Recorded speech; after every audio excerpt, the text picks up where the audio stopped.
Christmas dinner.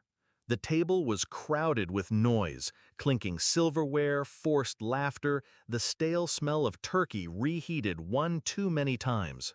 My father raised his glass, cleared his throat, and spoke with the confidence of a man who thought his words were law.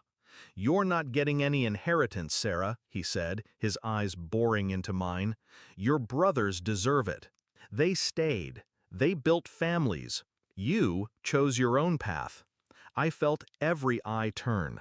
My brother smirked, wives smothering laughter behind napkins. I kept chewing, my fork steady, my face calm.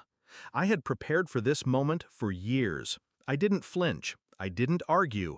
I just nodded, swallowed, and passed the gravy bowl to the brother who once stole my college fund to buy his first car. That's when the gasp cut the air. My nephew, too young to understand discretion, blurted out the words that froze the room. "Aunt Sarah is on Forbes' billionaire list." Silence. Thick, suffocating silence. Forks hovered midair. Faces drained pale. Eyes darted between me and the glowing screen of his phone.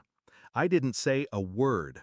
I just smiled, faint and controlled, as if I had been waiting for this exact moment to arrive. Backstory. It hadn't always been like this. When my mother was alive, she treated me as her equal, encouraged me, pushed me to dream bigger than this small town could contain. My father, though, always saw me as less. A daughter wasn't an heir. A daughter was disposable. When I left for college, I worked 3 jobs, slept in my car some nights. My brothers called me stupid for chasing a business degree instead of marrying rich. My father told me not to expect a safety net. "Family helps those who deserve it," he'd said. I believed him, so I built my own net. Discovery of betrayal. Over the years, I learned how deep the favoritism ran.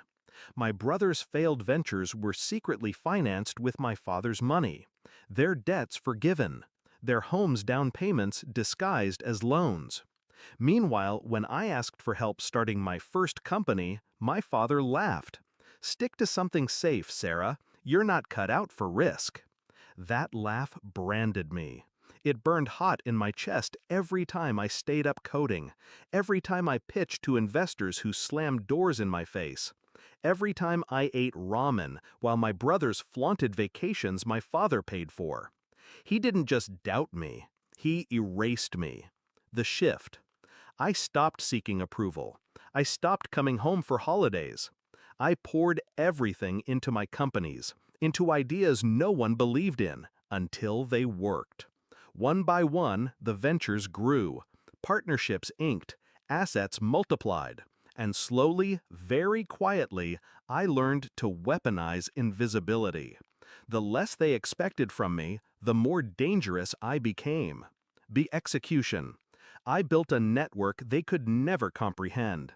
Lawyers, accountants, silent partners, people who understood the value of shadows. I kept my success private, buried under shell companies, quiet investments, and NDAs.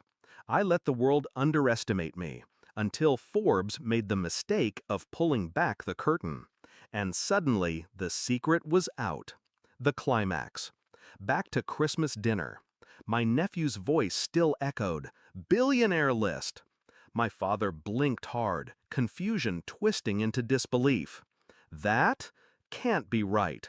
But the number on the screen was undeniable. 9 zeros after my name. My brothers' wives stared, their smiles collapsing. My brothers looked at me as if I'd committed treason. My father's lips quivered, his fork clattering onto the plate. I leaned back in my chair, folded my hands, and finally spoke. "You're right, Dad. I don't need the inheritance. Keep it. They'll need it more than I ever will." The words slid out smooth, sharp enough to cut. His jaw tightened.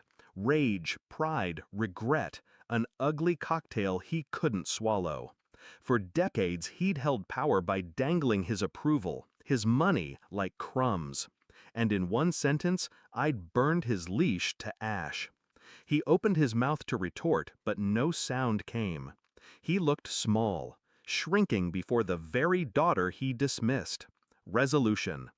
The rest of dinner was quiet. No more smug remarks, no more laughter, just silence, punctured only by the clinking of my fork as I finished my plate. I didn't stay for dessert. I stood, thanked them for the meal, and walked out into the cold night air. Behind me, I heard my brothers whispering, already calculating, already desperate. My father sat motionless, a king who realized too late that his crown meant nothing outside his crumbling kingdom. I didn't need revenge served hot or loud. I served it cold, in silence, wrapped in numbers they could never touch. As I stepped into my car, the reflection of the house glimmered in the rearview mirror. Warm lights, but no warmth. A cage I'd escaped long ago. I smiled to myself. They thought cut and cut.